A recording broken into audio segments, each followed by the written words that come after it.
Hello बच्चों, कैसे हैं आप? उम्मीद करती हूँ आप बढ़िया और एकदम मज़े में होंगे। तो आइए एक सुंदर सी कहानी का आनंद लिया जाए। हमारी कहानी का नाम है बच्चों टांगे वाला। तो बच्चों, प्रस्तुत कहानी के माध्यम से लेखिका ने बताया है कि अंग्रेज हमारी अपनी कमजोरी के कारण ही 1 सदी से अधिक समय तक हम पर शासन कर सके। इस देश में आज़ादी के लिए मर मिटने को तैयार रहने वालों की कमी नहीं थी। कुछ तो ऐसे भी लोग थे जो अंग्रेजी सरकार की नौकरी करना पसंद नहीं करते थे। वे सदैव ऐसे उपायों की खोज में रहते थे जिन्हें अपनाकर भारत माता के पांवों में पड़ी गुलामी की बेड़ियां काटी जा सके। चलिए अब इस पाठ के माध्यम से जानें। तो बच्चों, गर्मी की लंबी छुट्टियां प्रारंभ हो चुकी थी। प्रारंभ का अर्थ होता है शुरू होना, यानी कि लंबी गर्मी की छुट्टियां शुरू हो गई थी।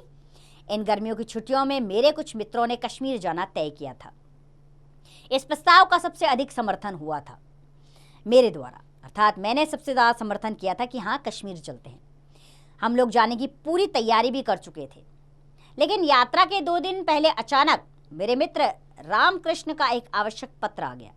इस कारण मुझे कश्मीर यात्रा स्थगित करनी पड़ी। स्थगित यानी अपनी यात्रा रोकनी पड़ गई। मैं अपने मित्र से मिलने उसके गांव की ओर चल पड़ा। मुझे जिस स्टेशन पर उतरना था, गाड़ी वहां दिन के 1 बजे पहुंची। चिलचिलाती धूप, अर्थात बहुत तेज धूप हो रही थी। चिलचिलाती धूप, लू की लपट और कच्ची सड़क की धूल। मुझमें गांव तक पैदल जाने का साहस न हुआ। एक अच्छा सा घोड़ा टांगा देखकर मैंने उसे पास बुलाया। टांगे वाले ने पास आकर सलाम किया। मैंने कहा, देखो भाई, मुझे गांव जाना है। मैं अभी धूप में नहीं जाऊंगा। शाम को 5 बजे के करीब जाऊंगा। तुम ठहरोगे? हाँ हुजूर, मैं ठहर जाऊंगा। किराया क्या लोगे? हुजूर, आप जो कुछ खुशी से दे देंगे। खुशी की बात नहीं, रेट क्या है बतलाओ। 23 मील है ना हुजूर, आप दूसरों से पूछ लीजिए। 5 रुपये पूरे टांगे के होंगे, फिर चाहे 1 सवारी हो चाहे 3। पर मैं तो इतना ना दूंगा, इसीलिए तो मैंने कहा कि आप खुशी से जो दे देंगे हुजूर। मैं उसे कुछ पैसे देकर वेटिंग रूम में चला गया। शाम को 6 बजे हम लोग खा पीकर और खाने का कुछ सामान साथ रखकर गांव की ओर रवाना हुए। स्टेशन की सीमा पार करते ही किसानों के साफ सुथरे लिपे पुते छोटे छोटे घर और हरे भरे खेत बड़े ही सुहावने लगे। 7 भी नहीं बजे थे कि पूर्णचंद्र ने सहस्त्रों यानी कि सहस्त्रों पड़े घड़े दूध पृथ्वी पर उड़ेल दिए। दिन की लू अब ठंडी हवा में परिवर्तित हो चुकी थी। हम इस सुहावने दृश्य को पार कर मैदान में पहुंचे। अब रास्ते में दोनों ओर खाली मैदान था। दूरी पर एक आध पेड़ निर्जन स्थान में ऐसा खड़ा था। निर्जन का अर्थ होता है सुनसान। तो निर्जन स्थान में ऐसा खड़ा था जैसे किसी की प्रतीक्षा कर रहा हो। मैंने सोचा, चांदनी रात की आभा एक साथी के अभाव में उतनी सुखदायी ना हो सकेगी जितनी होनी चाहिए। मैंने तांगे वाले से पूछा, कितने मील आ चुके हैं हम लोग? तांगे वाला कुछ गुनगुना रहा था। उसने बताया, अभी हुजूर कुल 7 मील ही तो आए हैं। और फिर वह जरा जोर से गा उठा, हम फिर से वतन अपना स्वाधीन बना लेंगे। मैंने जरा सतर्क होकर तांगे वाले की ओर देखा। खद्दर का कुर्ता और गांधी टोपी उसके सिर पर थी। मैंने सोचा, इसीलिए तो यह स्वाधीनता के गीत गा रहा है। ये देखिए पिक्चर में तांगे वाला। मैंने उससे पूछा, कितने दिनों से तांगा हाँक रहे हो? उसने बताया, हुजूर कोई 5 साल हुए हैं। किसी की नौकरी करने से अच्छा है तबीयत हुई जोता, ना तबीयत हुई बैठे रहे। किसी की ताबेदारी नहीं, अपना मन का राज है। सामने नदी थी। नदी का पुल पार करते ही तांगे वाले ने तांगा रोक दिया और बोला, हुजूर यहाँ थोड़ा आराम कर लीजिए। नदी का पानी साफ और मीठा है। कहते हैं कि सन 57 के गदर में तात्या टोपे दुश्मनों की सेना को चीरते हुए यहीं से नदी के पार चला गया था। तात्या टोपे? मैंने मन में सोचा, इसे इतिहास का कुछ ज्ञान भी है। तांगे वाला फिर बोला, तात्या टोपे नदी के पार जाना चाहता था। फिरंगियों यानी कि अंग्रेजों को उस समय फिरंगी नाम से पुकारते थे भारतीय लोग। तो फिरंगियों की सेना ने उसे चारों तरफ से घेर लिया था। फिर भी हुजूर वह इतना तेज और फुर्तीला था कि अपनी सेना समेत 4-5 बड़े बड़े फिरंगी अफसरों के सामने से निकल गया और उसका कोई कुछ भी नहीं कर सका। मुझे तांगे वाले के मुंह से इतिहास की एक कहानी बड़ी ही रोचक लगी। मैं जानना चाहता था कि आखिर इस तांगे वाले के मन में क्या है। मैंने पूछा, फिर क्या हुआ? मैं तांगे पर से उतरकर उसके पीछे पीछे चल दिया। वह बोला, सन 57 के गदर में, गदर यानी कि विद्रोह, सन 57 का गदर, गदर में अगर हिंदुस्तानियों में एकता होती तो पासा ही पलट जाता, पर तकदीर और फूट जो ना कराए सो थोड़ी। मौलवी अहमद शाह और तात्या तोपे सरीखे देशभक्त वीरों को भी हम में से कुछ धोखेबाज लोगों ने धोखा देकर दुश्मनों के हवाले कर दिया। खून खौलता है हुजूर यह बात सोचकर। मैंने पूछा, तुम पढ़े लिखे हो?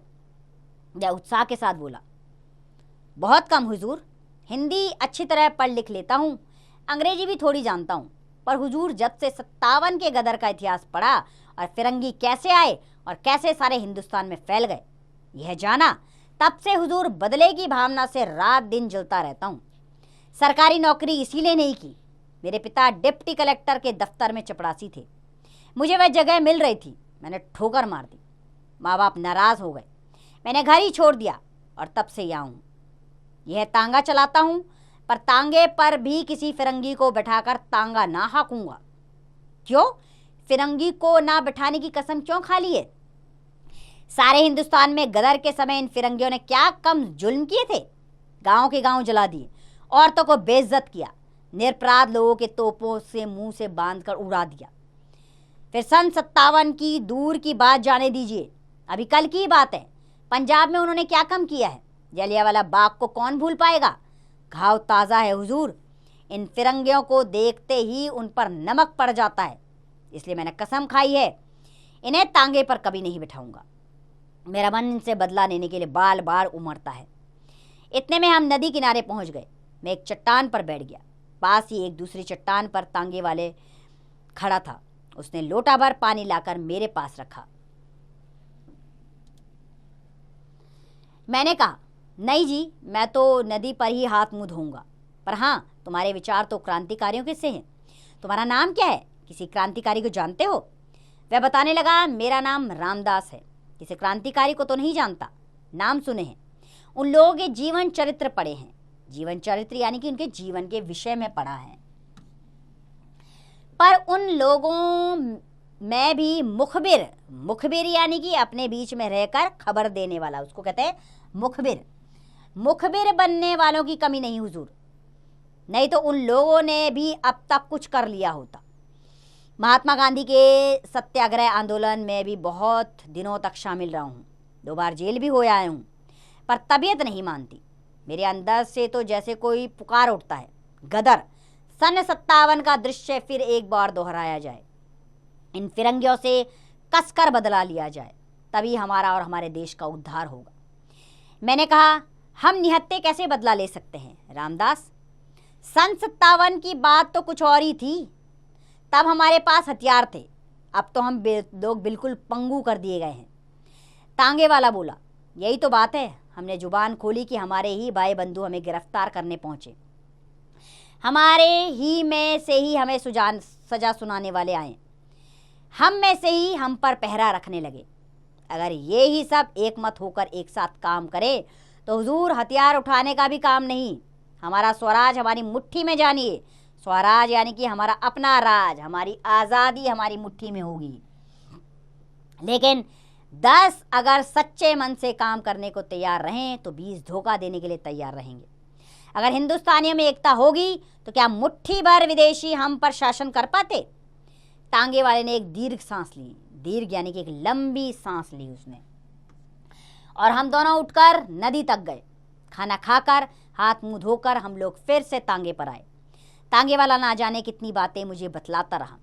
शुरू में तांगे पर बैठकर मैंने एक साथी के अभाव का अनुभव किया था, किंतु ये 23 मील कब पूरे हो गए मैं जान भी ना पाया।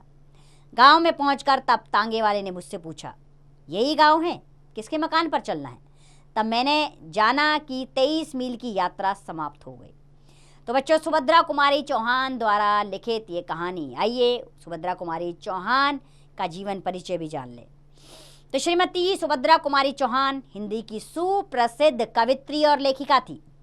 इनका जन्म 16 अगस्त 1904 को उत्तर प्रदेश के प्रयाग यानी कि इलाहाबाद शहर में हुआ था। इनका विवाह खंडवा मध्य प्रदेश के ठाकुर लक्ष्मण सिंह चौहान के साथ हुआ था। 9 वर्ष की उम्र में नीम के पेड़ पर लिखी कविता मर्यादा पत्रिका में प्रकाशित हुई। सुभद्रा जी का रुझान प्रेरणादायक कविताओं और गद्य लेखन में रहा। इनकी प्रमुख कृतियां हैं मुकुल, बिखरे मोती, सीधे सादे चित्र और त्रिधार। इनके प्रसिद्ध चर्चित कविताएं हैं राखी की चुनौती, वीरों का कैसा हो वंदन, कदम का पेड़ और खूब लड़ी मर्दानी। बच्चों, 15 फरवरी 1948 को एक मोटर दुर्घटना में सिवनी में इनका देहांत हो गया। तो ये थी लेखिका सुभद्रा कुमारी चौहान, जिनके द्वारा रचित कहानी आपने पढ़ी, जिसमें आपने जाना कि एक टांगे वाला जिसे अनपढ़ समझा जाता है, लेकिन उसके अंदर भी कितनी बुद्धि है अपने देश को आज़ाद कराने के प्रति। अर्थात उसका कहना सही है कि मुट्ठी भर लोग हम पर शासन कभी नहीं कर पाते अगर हम सब में एकजुटता होती। हमारे अंदर एकजुटता नहीं थी, इसीलिए हम गुलामी का जीवन जीने पर विवश हो गए। अगर ये एकजुटता हमने बहुत समय पहले दिखा ली होती तो शायद अंग्रेज कभी यहाँ टिक ही नहीं पाते। ये कहानी हमें यही बार बार समझाती है टांगे वाले के द्वारा। तो बच्चों, अपनी आज़ादी को संभाल कर हमने स्वयं ही रखना है, वरना पड़ोसी आकर कब इस पर कब्जा कर लेगा पता भी नहीं चलेगा और हम स्वतंत्रता की सांस कभी नहीं ले पाएंगे। तो बड़ी मुश्किल से हमें ये आज़ादी मिली है, चलिए इसको सुरक्षित रखें, इसको सुरक्षित रखने की दिशा में कदम बढ़ाएं और इस कहानी से प्रेरणा लेकर अपने जीवन में उसे अपनाएं। अब इसका अभ्यास कार्य आप स्वयं कीजिए।